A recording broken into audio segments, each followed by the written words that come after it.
Louvado seja nosso Senhor Jesus Cristo.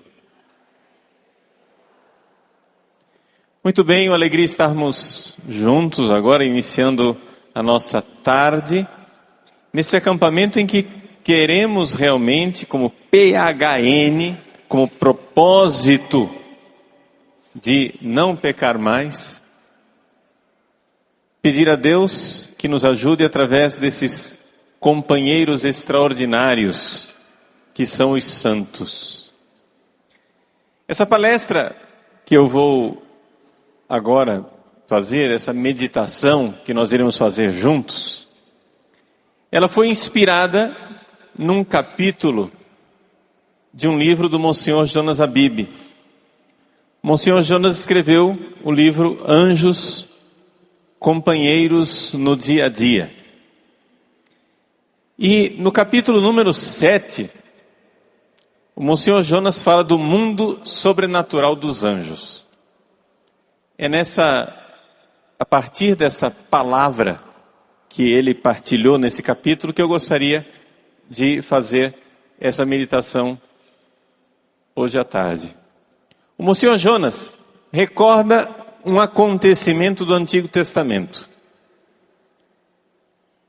O profeta Eliseu, ele estava ajudando o povo de Deus, o povo de Israel.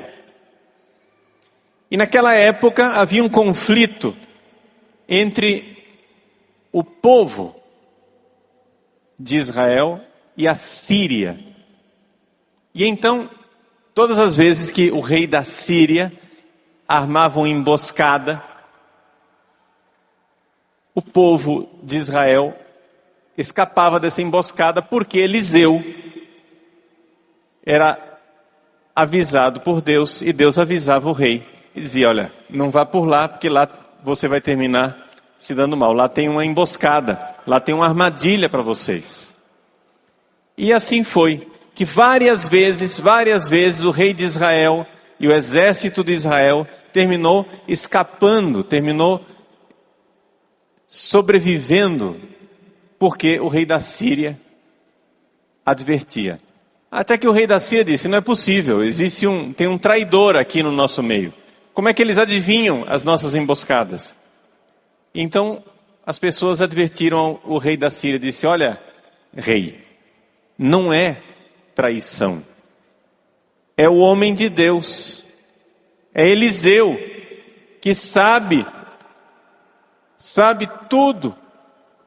O Deus de Israel avisa Eliseu. E então o rei da Síria resolveu ir contra Eliseu, matar o homem de Deus. E assim foi que ele juntou o seu exército, cercou o lugar onde estava o profeta e queria então destruir todas as pessoas que estavam lá junto com o profeta. Nessa situação, havia um problema. Evidente, o exército da Síria, os soldados da Síria eram muito mais numerosos. E, portanto, a possibilidade que Eliseu tinha de escapar vivo, assim, humanamente falando, era nenhuma, era zero. Sabiam que estavam perdidos. Foi nesse momento, então, que o servo de Eliseu falou a ele, preocupadíssimo, dizendo: nós estamos no segundo livro de Reis, capítulo 6, e eu vou ler a partir no final do versículo 15. O servo diz assim: ai, meu senhor, que vamos fazer agora?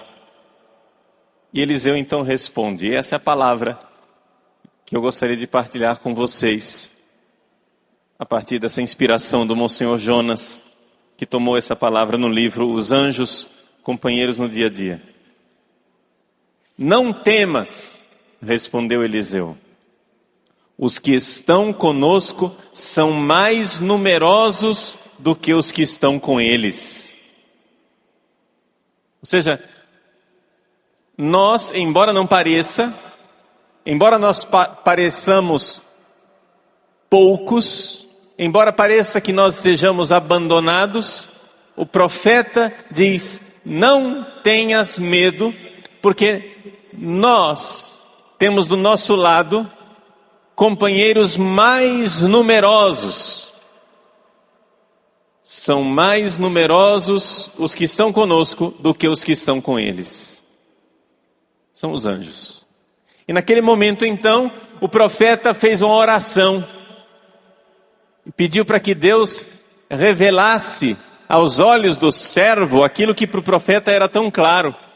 E então, o Senhor abriu os olhos do servo e ele viu o monte cheio de cavalos e carros de fogo ao redor de Eliseu.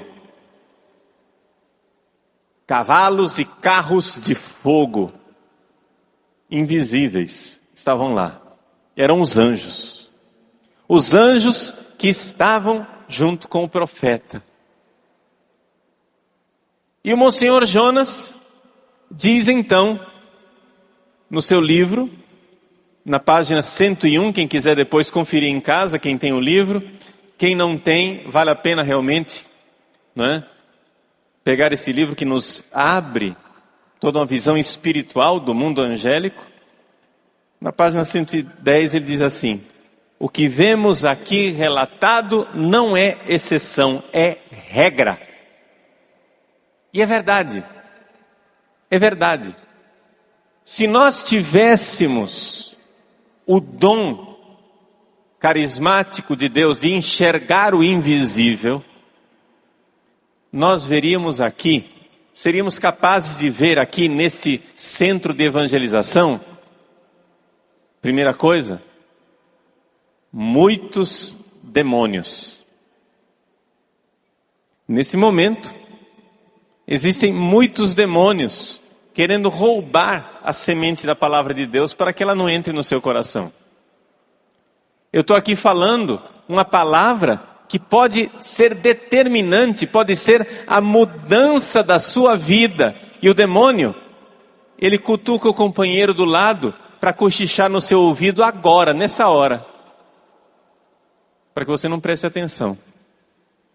E como está escrito na parábola do semeador, a semente seja arrebatada, seja levada pelo demônio. E ela nem sequer caia no seu coração. Nesse momento aqui, existem milhares de demônios aqui nesse centro de evangelização. Mas não se preocupe, não se preocupe. Por quê? Porque, como diz a palavra de Deus, não temas, os que estão conosco são mais numerosos dos que estão com eles.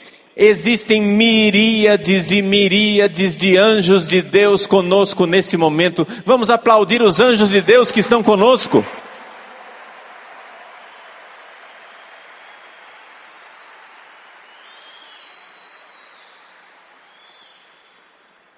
Eles estão aqui, estão numerosos, muito numerosos. E como é que nós sabemos disso? Nós sabemos disso pelo testemunho das Escrituras, nós sabemos disso pela vida dos santos, que receberam dons sobrenaturais de enxergar essas verdades espirituais. Os anjos são para nós essa grande providência de Deus. Hoje de manhã nós refletimos a respeito da providência de Deus, que é manifestada através do cuidado que os anjos têm para conosco. É Deus que cuida de nós. E Ele cuida de nós mandando esses amigos poderosíssimos, extraordinários, que são os anjos. Agora, existe um problema. Esta providência divina, ela é uma providência que se manifesta na luta espiritual.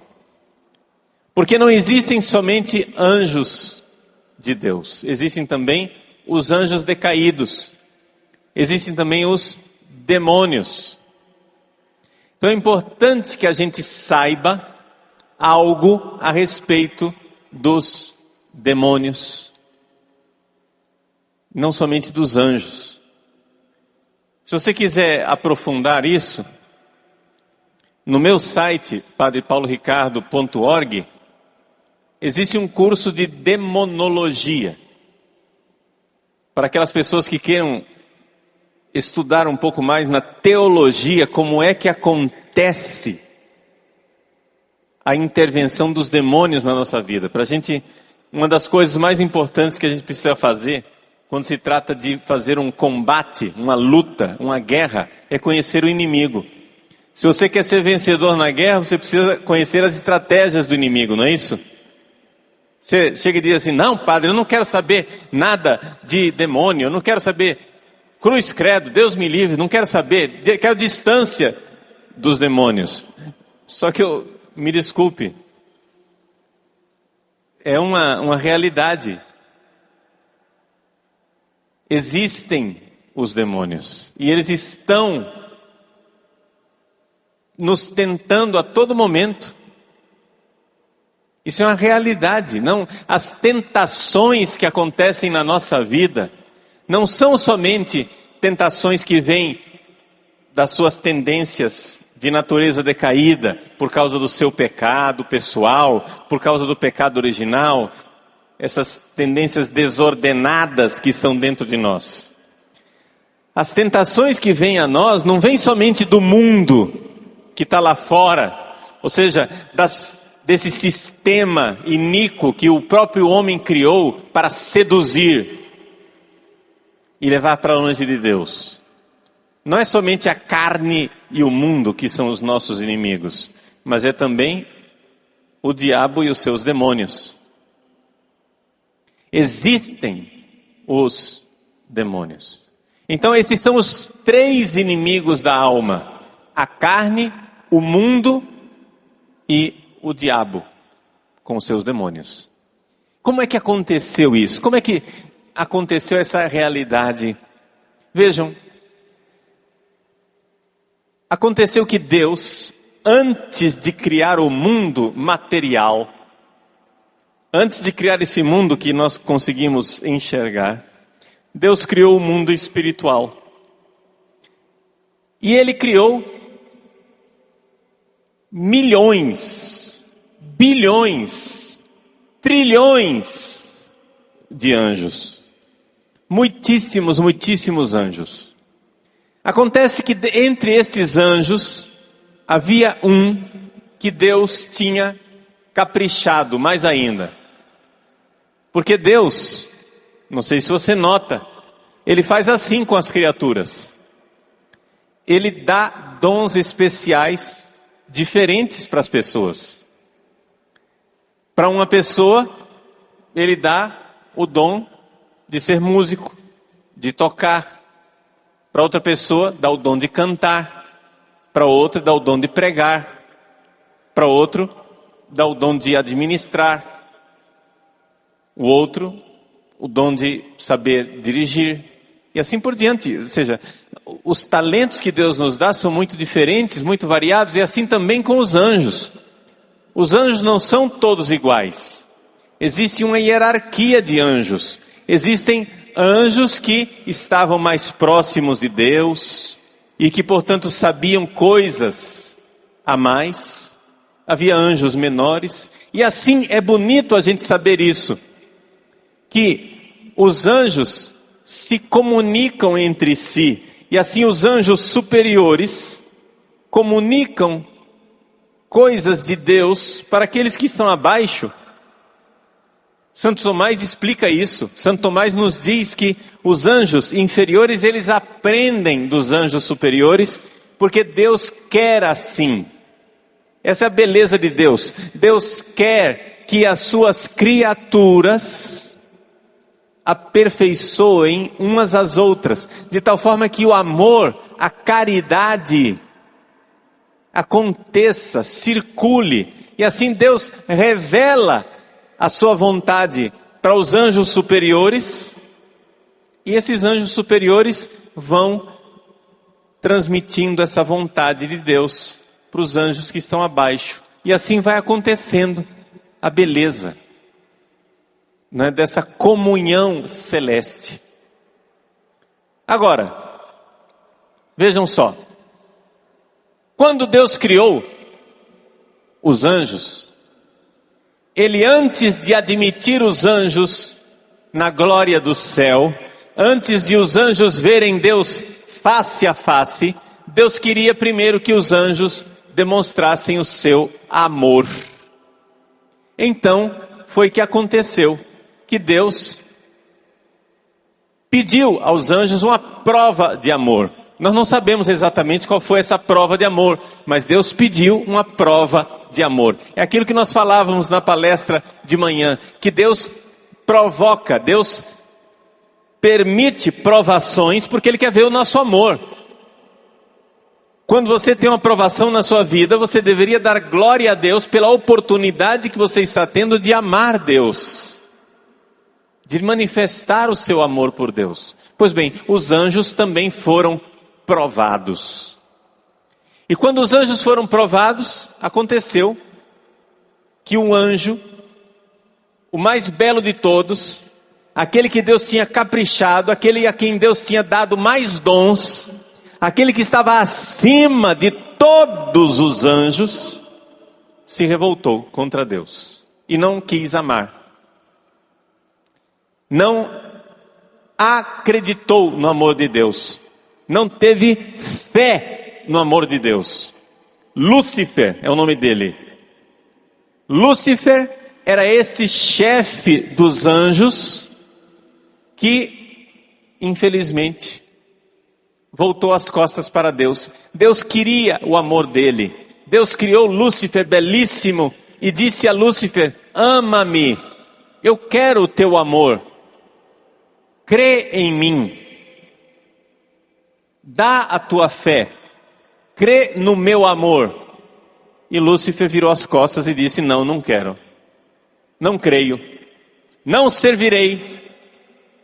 E a partir disso, Lúcifer começou então a seduzir os outros anjos. Houve então uma grande batalha no céu. Essa batalha, ela é descrita no livro do Apocalipse. Essa realidade da batalha celeste, ela é verdadeira. Como é que os anjos lutam entre si? Você pode perguntar: padre, a gente luta com armas. Eu pego uma faca e vou ferir o seu corpo, uma espada. Eu pego um revólver e dou um tiro. Eu posso ferir, porque o senhor tem corpo. Como é que anjo luta? Bom, os anjos, eles não têm corpo. Então ele não pode ferir um ao outro. Como é que é a luta dos anjos? A luta dos anjos é uma luta espiritual, que é na comunicação das ideias. Lúcifer começou a seduzir com as suas mentiras, começou a seduzir os anjos. E os outros anjos começaram a dizer: não é verdade. E começaram a debater. E aí, houve então uma grande luta no céu. E essa grande luta entre os anjos bons e os anjos rebeldes teve perda dos dois lados. E essa luta, ela aconteceu de tal forma que Miguel, um anjo, um arcanjo, algumas pessoas acham que quando você diz arcanjo, não é? Você está falando de anjos que estão altíssimos, lá na hierarquia do céu, mas não é verdade. A hierarquia mais alta são os serafins, depois os querubins, depois os tronos. São 9 hierarquias, e a penúltima são os arcanjos, e depois vem o anjo. Então quando a gente diz que Miguel é arcanjo, o pessoal diz: ele está lá em cima na hierarquia. Não! O Miguel era uma espécie de sargento. Ele tinha patente, mas não era nem oficial, digamos assim, não é? E São Miguel, o arcanjo Miguel, por causa da sua humildade, vendo que Lúcifer estava se colocando no lugar de Deus como maior do que Deus, São Miguel então desembaiou a espada da humildade. Você entende que a espada aqui é simbólica? E aplicou o golpe mortal nos argumentos de Lúcifer. Ele, um anjinho de nada. Veja como Deus é maravilhoso. Ele usou como chefe para destruir o poder do Lúcifer, imenso, grandioso, um anjo humilde, Miguel. E Miguel veio com um argumento que foi uma espada no coração de Lúcifer para vencer a guerra. Miguel disse: quem como Deus? Mijael. Mijael. Mijael. 3 palavras. Quem como Deus?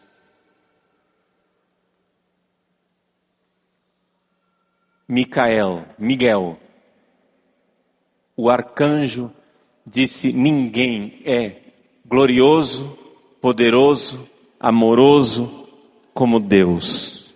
Lúcifer, tu és grande, mas diante de Deus, tu és uma migalha, tu és um átomo, um grão de areia, porque não há ninguém como Deus. Veja que ao fazer isso, Miguel estava professando a sua humildade, estava dizendo: ninguém é como Deus, nós temos que nos inclinar e adorá-lo e servi-lo. E esse foi o argumento da humildade. Os nossos anjos, os anjos de Deus, os anjos maravilhosos de Deus, eles são imensos, gloriosos, mas eles são humildes, porque eles sabem que diante de Deus eles não são nada. Ninguém é como Deus. Os anjos podem ser numerosos, gloriosos, muito maiores do que nós, muito maiores do que nós. Qualquer anjo, o anjo menos graduado, você pode imaginar o soldado raso, o anjinho mais humilde, menos poderoso de todos, qualquer anjo é muito mais poderoso do que nós.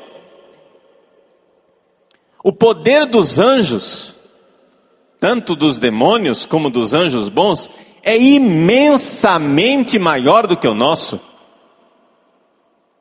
Se Lúcifer viesse com todo o poder dele contra nós, a humanidade estaria destruída imediatamente. E por que é que ele não usa esse poder, padre? Porque Deus não permite. Deus permite somente que ele use o poder da mentira e da sedução, que é a única arma que ele tem.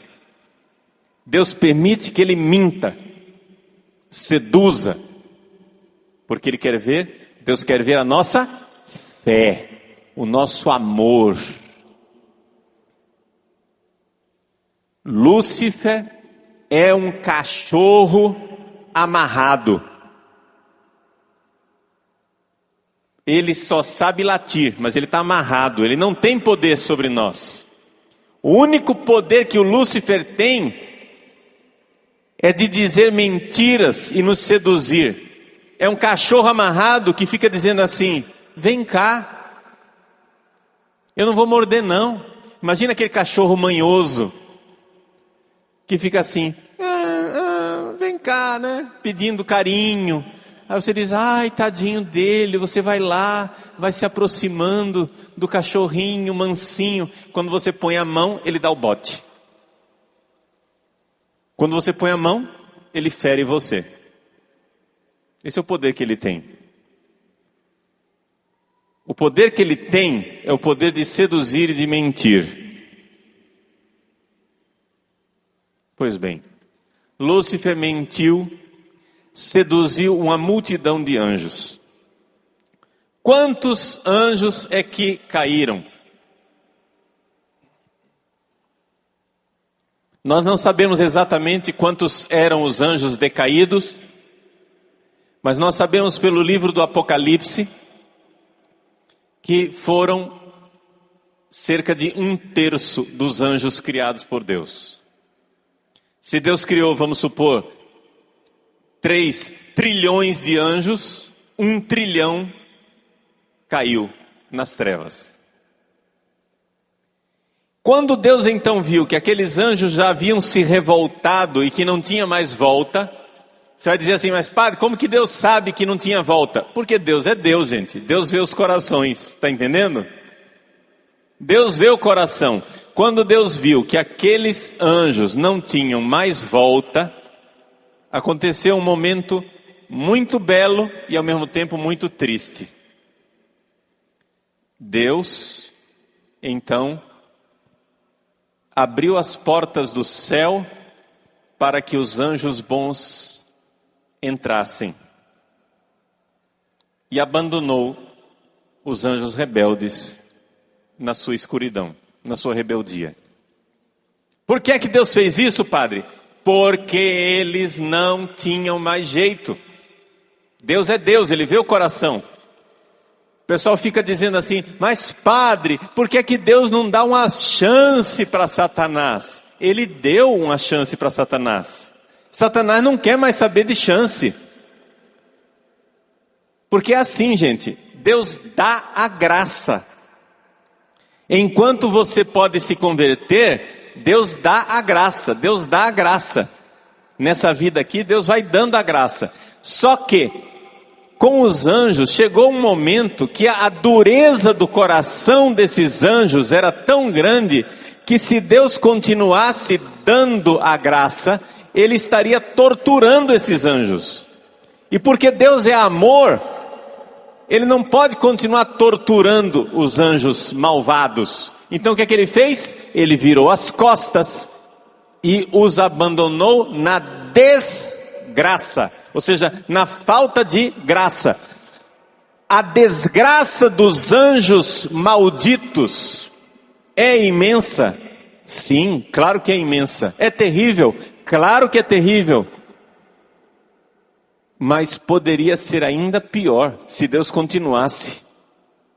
Porque veja, existem pessoas que fecham tanto o coração para o amor, que o amor se torna uma tortura.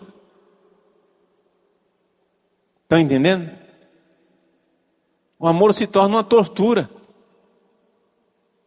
Você vai, quanto mais você ama aquela pessoa, mais ela te odeia. Quanto mais você dá presentes, mais ela se revolta. Infelizmente existe isso. E com os anjos é assim. Então os anjos bons têm uma vantagem infinita, enorme, diante dos anjos maus. Os anjos bons contemplam a Deus face a face. Como diz Jesus no Evangelho de Mateus, não escandalize nenhum desses pequeninos, porque os seus anjos contemplam o Pai do céu face a face. Os nossos anjos, eles veem a Deus face a face. Já os anjos maus, já Lúcifer e os seus demônios, não veem a Deus. Nunca viram a Deus. Jamais verão a Deus. Eles não creram no amor de Deus. Esta é a prova de fogo. É esta a fé que nos salva. Nós somos salvos pela fé no amor de Deus. Se você duvida do amor de Deus, se você não quer ter fé no amor de Deus, aqui nessa vida você ainda tem chance, porque você ainda tem tempo. Mas quando o seu tempo acabar e você disser, não creio no amor de Deus, meu irmão, você já sabe quem vão ser seus companheiros.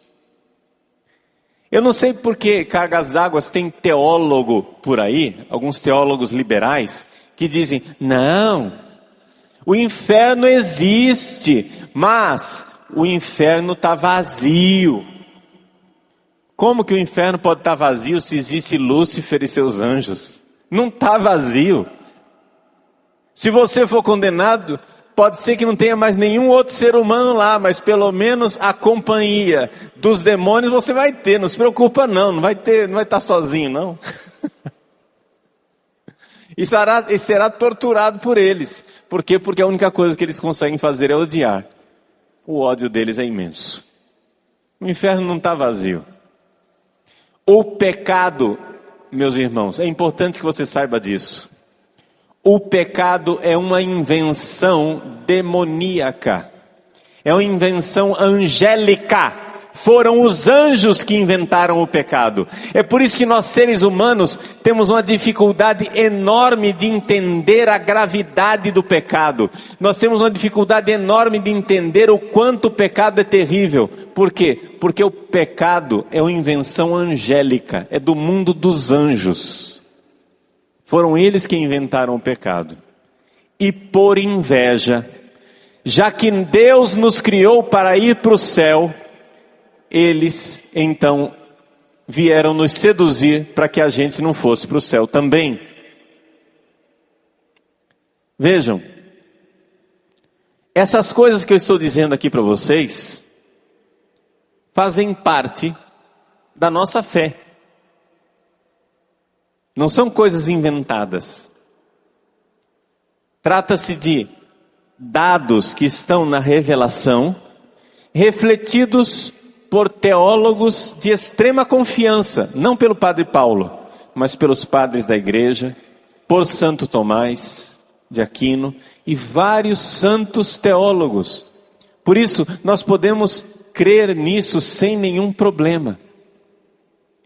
Trata-se de compreender que Deus criou os anjos bons para que eles servissem a Deus e um número enorme desses anjos se revoltou contra Deus. E por inveja, por dizer, isso está na Sagrada Escritura, porque eles tinham inveja que nós íamos para o céu, eles querem fazer de tudo para que a gente não vá para o céu. Aí vem o problema. Tem gente que se converte, que entra na igreja e diz assim: agora que eu estou na igreja, eu vou viver uma tranquilidade. Por quê? Porque agora eu sou de Deus, eu vou tomar posse da benção. Eu vou tomar posse da benção, porque agora só vai ter benção na minha vida. Meu irmão, vai ter bênção na sua vida, não tenho dúvida. Mas saiba de uma coisa: se você se decide por Deus, você está declarando guerra a Satanás. Você está entendendo? Se você se decide por Deus, você está numa luta espiritual. Por quê? Porque Ele não vai deixar você em paz.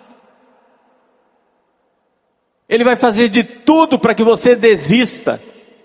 Ele vai fazer de tudo para que você tenha dúvida, que você duvide do amor de Deus. Porque não pense que basta saber que Deus existe. A carta de São Tiago nos diz: Satanás sabe que Deus existe e treme. Tem gente que acha que é santo porque acha que Deus existe. Não, eu sou uma pessoa de Deus, eu sou um homem bom porque eu sei que Deus existe. Vantagem nenhuma, meu irmão, Satanás também sabe. A diferença não é só você crer que Deus existe. A fé que salva não é a fé que crê que Deus existe. A fé que salva é a fé que crê que Deus nos ama. mesmo na tribulação, mesmo na tempestade, mesmo na dor, mesmo na provação, mesmo na doença, mesmo na morte, mesmo nos desastres, mesmo que o mundo vire de cabeça para baixo, se você tem fé no amor de Deus, você diz: Senhor, eu não vos compreendo, mas eu creio no vosso amor. Dai-me, Senhor, uma fé inabalável no vosso amor. É essa fé que salva. É essa fé que nos leva para o céu.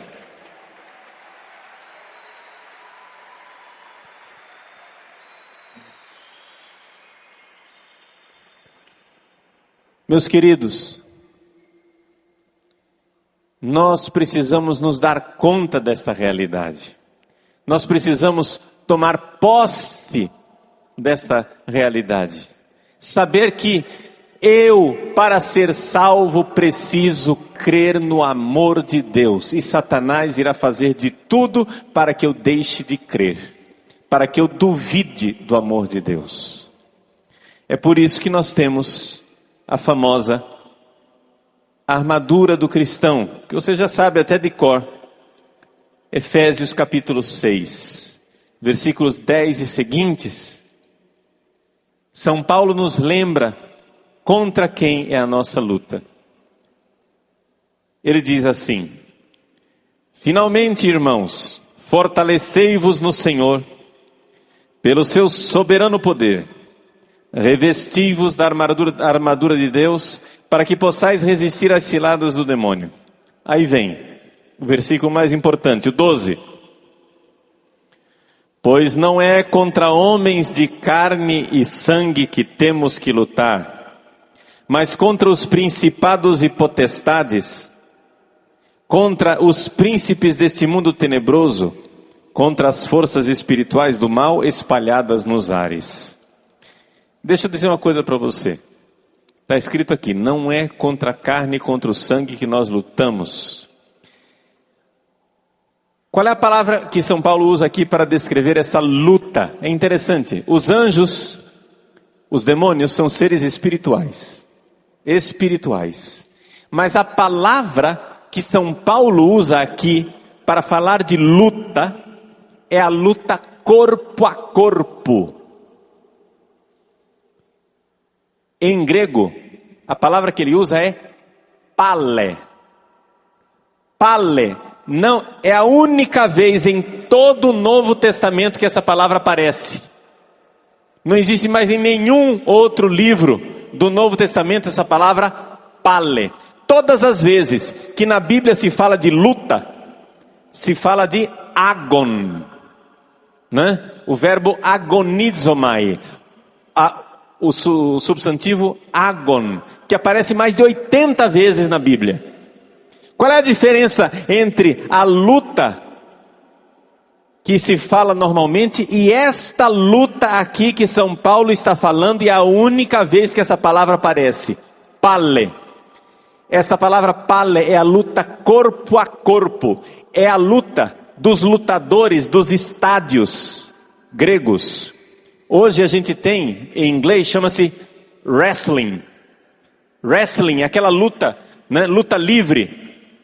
Corpo a corpo, aqueles homens lá no ringue que se pegam mutuamente, porque a palavra pale vem do verbo palo em grego, e palo quer dizer chacoalhar.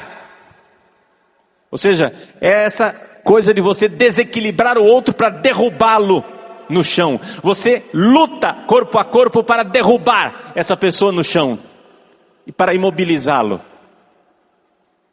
Essa é a imagem que São Paulo está usando. Os demônios estão espalhados nos ares, eles são seres espirituais, eles não têm corpo, mas a metáfora, a imagem que São Paulo tem é o seguinte: não é uma luta distante, é próximo, é corpo a corpo. É corpo a corpo. Está entendendo? No dia a dia, várias vezes por dia, você tem que entender isso. E você tem que entender que o demônio não tira férias.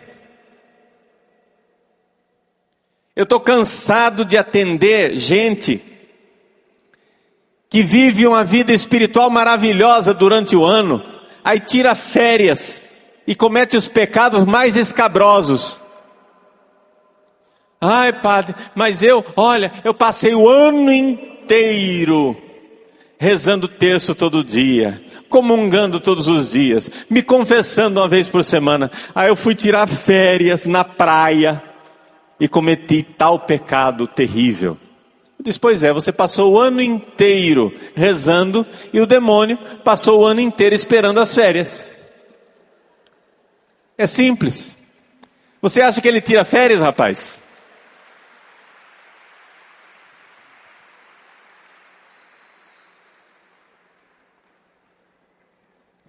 Não se preocupe, o demônio não tem pressa. Quanto mais comprida a sua vida, mais chance ele tem. A gente acha que a coisa mais importante do mundo é manter essa vida. Não, gente. A coisa mais importante do mundo é manter a vida eterna, a vida espiritual, a amizade com Deus. Isso é o mais importante. Se você tiver que escolher entre morrer cedo e ir para o céu, ou morrer tarde e ir para o inferno, o que é que você escolhe? Então é claro, está claro para você. Mas o demônio, ele não tem pressa. Se você está na graça de Deus, não se preocupe. Ele não quer nem que você morra. Sabe por quê? Você está na graça.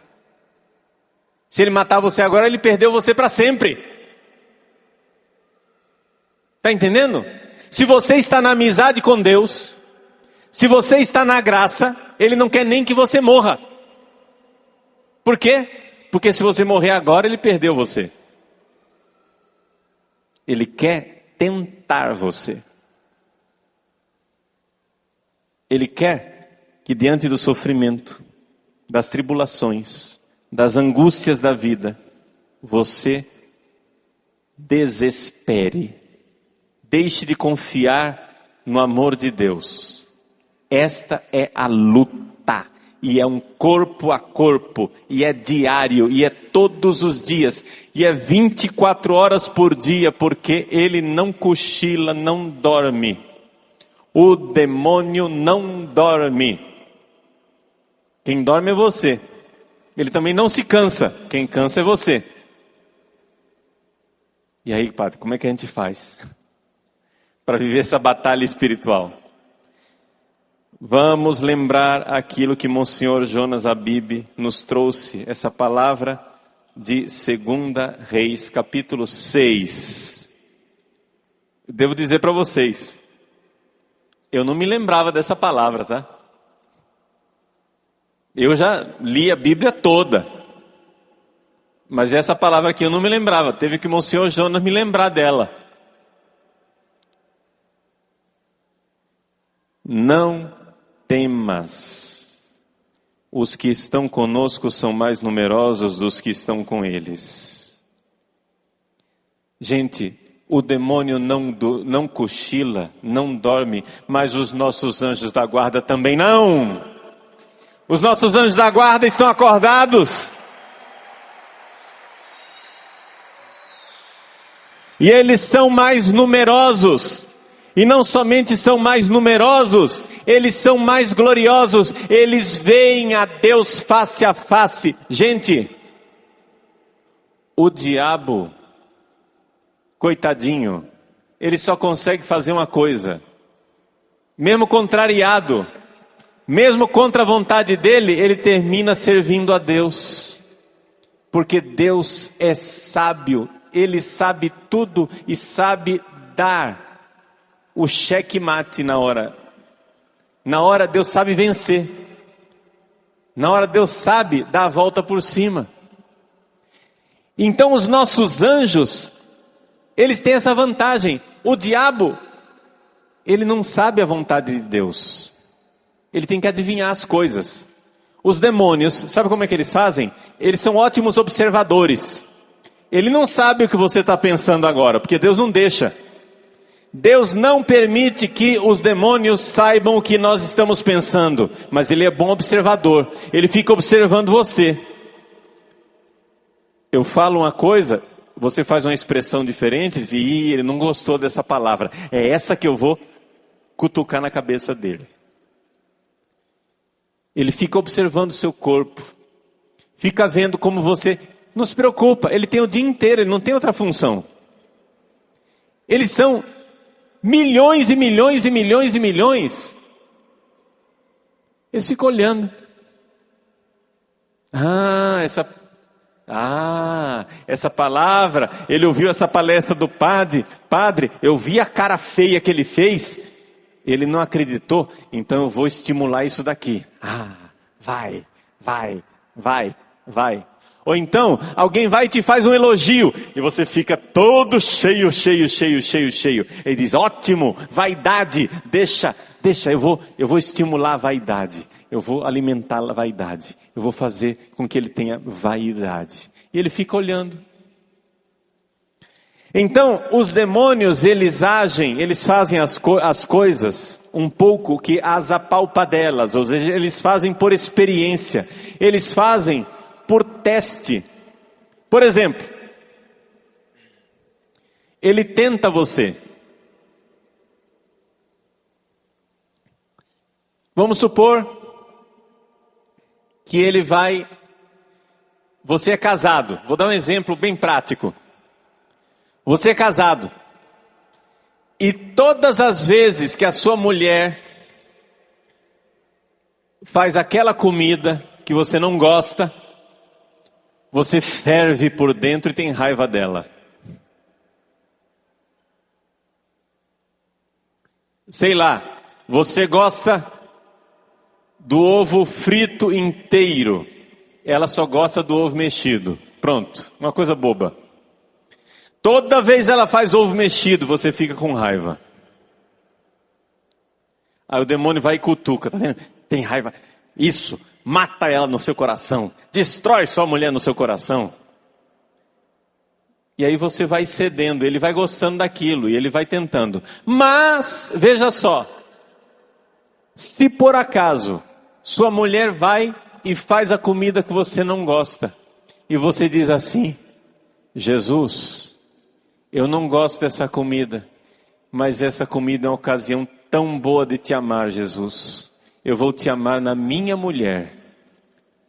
Bem, tá ótimo, que gostoso, faz mais.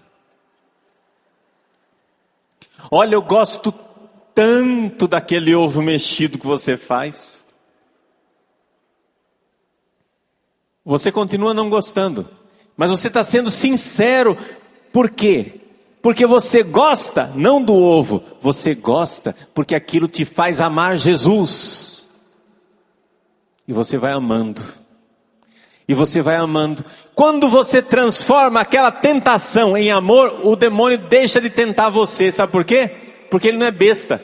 Ele está vendo que você está se santificando. Ele está vendo que você está ficando virtuoso. Ele está vendo que você está crescendo no amor de Deus. Então quando você pega as tentações, quando você pega as provações e transforma em amor, o diabo termina deixando você em paz. Porque ele vê que você está ficando mais santo. Geralmente é assim. Isso aqui que eu estou dizendo é evidente, não é uma regra matemática, não é? Mas, na maior parte das tentações isso funciona. Porque ele não quer que você seja virtuoso. Ele quer que você desista de Deus. Então vejam, nós somos acompanhados pelos nossos anjos.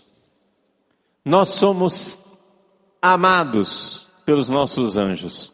Os nossos anjos têm uma vantagem enorme, eles veem a vontade de Deus. Os demônios são ignorantes. Os demônios, eles podem ser espertos, mas eles não são sábios. Os nossos anjos são sábios. Eles estão conosco, eles veem a glória de Deus, eles enxergam a vontade de Deus. Então quando você se abre para a ação dos seus anjos, eles realmente fazem. Uma das coisas que o Padre Pio insistia com seus dirigidos espirituais, ele dizia assim para os dirigidos espirituais: olha, vocês não podem deixar o anjo da guarda de vocês ocioso. Não pode deixar o anjo da guarda de vocês de braços cruzados. Passem tarefas para o anjo da guarda. Peça as coisas para ele. Um dia o Padre Pio estava com o terço na mão, sentado numa cadeira com o terço, e um dos frades veio lá falar com o Padre Pio. E o Padre Pio reagiu: uai, não está vendo que eu estou ocupado? Aí o fradezinho, Padre Pio era meio bruto, né, italiano assim. O fradezinho saiu com o ombro encolhido: desculpa, não está aqui. Aí depois, uns minutos depois, o Padre Pio veio atrás dele e chegou e disse: e aí, o que era? Ah, desculpa, Padre Pio, o senhor estava rezando o terço e eu atrapalhei o seu terço. Ele disse: não, eu não estava rezando o terço. Você não viu a fila de anjo da guarda que estava ali falando comigo? Ele estava atendendo os anjos da guarda dos dirigidos espirituais dele, dos filhos espirituais, e passando tarefa para os anjos. Claro que são santos que têm essa visão espiritual, enxergam o invisível que nós não enxergamos. Mas nós precisamos passar tarefas para os nossos anjos da guarda. Precisamos pedir para eles. Eles são muito maiores do que nós, mas eles são humildes e estão a nosso serviço. Porque eles receberam a tarefa de Deus de nos levar para o céu.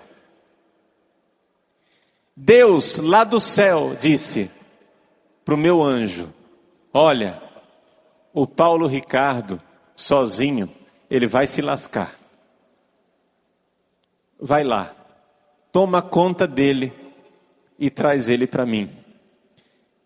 Ensina ele a me amar. Ensina ele a me servir. Ensina ele a lutar por amor a mim. Porque a gente manifesta o nosso amor por Deus é na luta e no combate espiritual. Nessa luta corpo a corpo com as tentações.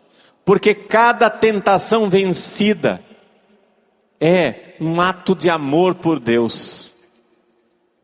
Lembre-se daquela frase de Orígenes que eu falava hoje de manhã. Diante de uma tentação, o cristão ou sai idólatra ou sai mártir.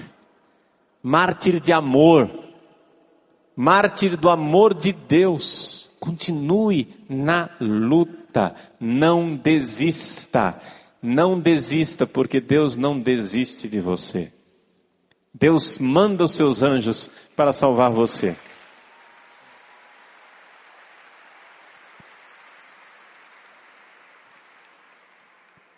Gostaria de concluir com uma última coisa tirada aqui do livro de Monsenhor Jonas Abib.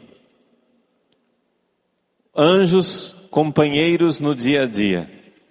Na página 113, ele diz o seguinte: os anjos também estão a serviço de Maria, a Senhora dos Anjos, Nossa Senhora dos Anjos.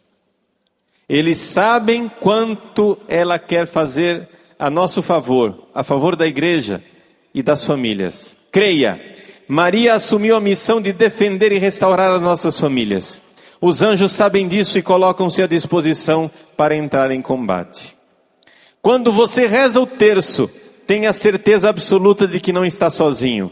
Miríades de anjos vêm orar com você e dizer: Ave Maria, cheia de graça. Veja, a Ave Maria não foi pronunciada somente por Gabriel uma vez só. Milhares de anjos rezam o terço conosco quando você reza o terço. Os anjos gostam de saudar Nossa Senhora com essa saudação angélica. Ave Maria. Ave Maria.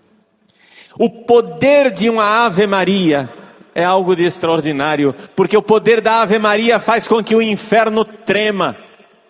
O Padre Pio um dia estava no quarto, quando ele já estava doente, tomando oxigênio no quarto, na cela dele, do convento.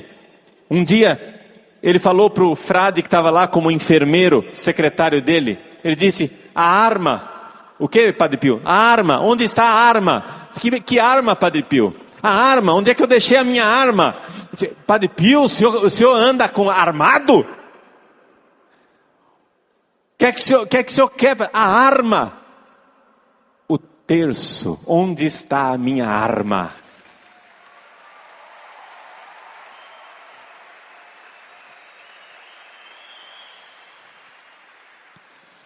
A arma do terço. Você sabe por que que Satanás, Lúcifer, treme diante de uma Ave Maria? Por que esse ser poderosíssimo, que é Lúcifer, treme diante de uma Ave Maria? Porque nós dizemos para Maria: humilde serva, Ave Maria, cheia de graça. E ao dizer isso, nós estamos jogando na cara dele que ele está em desgraça. Ela foi criada pequeniníssima, e porque foi humilde, hoje está elevada acima de todos os coros dos anjos celestes.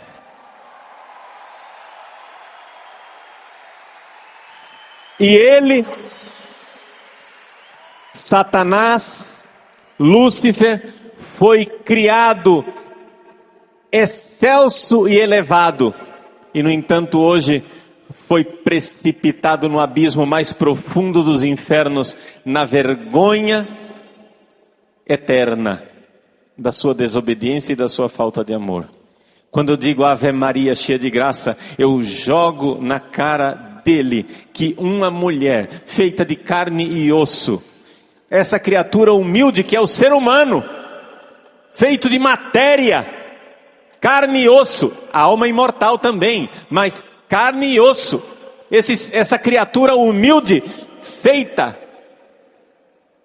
de sangue, essa criatura humilde, que carrega, desculpa falar, mas para lembrar a nossa miséria, como nós somos uma condição humana, miserável, essa criatura humilde que carrega um saco de fezes no ventre, essa criatura que vale tão pouco, que é o ser humano, foi esta criatura que Deus escolheu para se encarnar. E o Verbo se fez carne e habitou entre nós. O Verbo não se fez anjo, se fez homem, como nós. Essa criatura humilde que nós somos, o ser humano é a alavanca da salvação do universo, inclusive dos anjos, porque Jesus é a alavanca da salvação do universo. Quando Maria disse sim ao anjo e por ela entrou a salvação no mundo, o império de Satanás estava destruído. Quando ela disse sim àquele Ave Maria, o inferno tremeu, porque ele estava destruído. O anjo disse Ave Maria, e o inferno foi precipitado na sua derrota mais terrível e eterna, porque a salvação veio, porque a glória de Deus nos visitou, a graça veio ao coração do homem. Ave Maria, esta é a arma.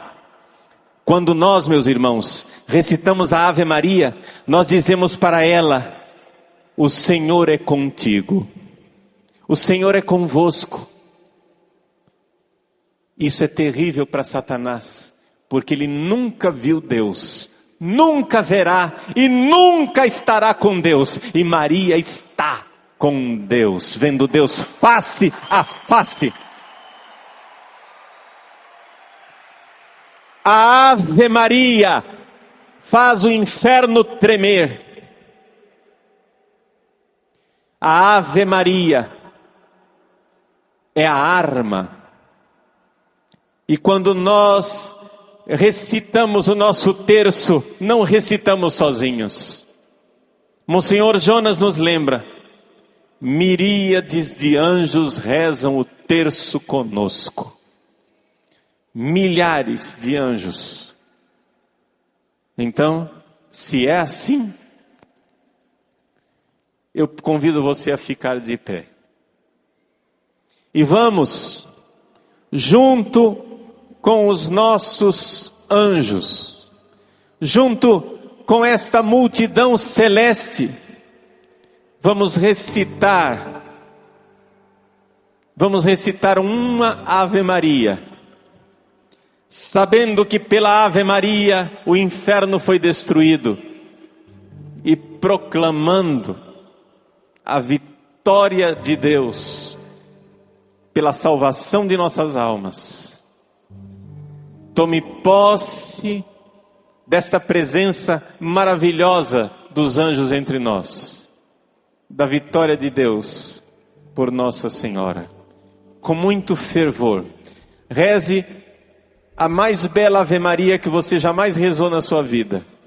Feche seus olhos e com esta fé, na certeza da presença de milhões e milhões de anjos conosco, saúde a Virgem Santíssima. Ave Maria, cheia de graça, o Senhor é convosco. Bendita sois vós entre as mulheres, e bendito é o fruto do vosso ventre, Jesus.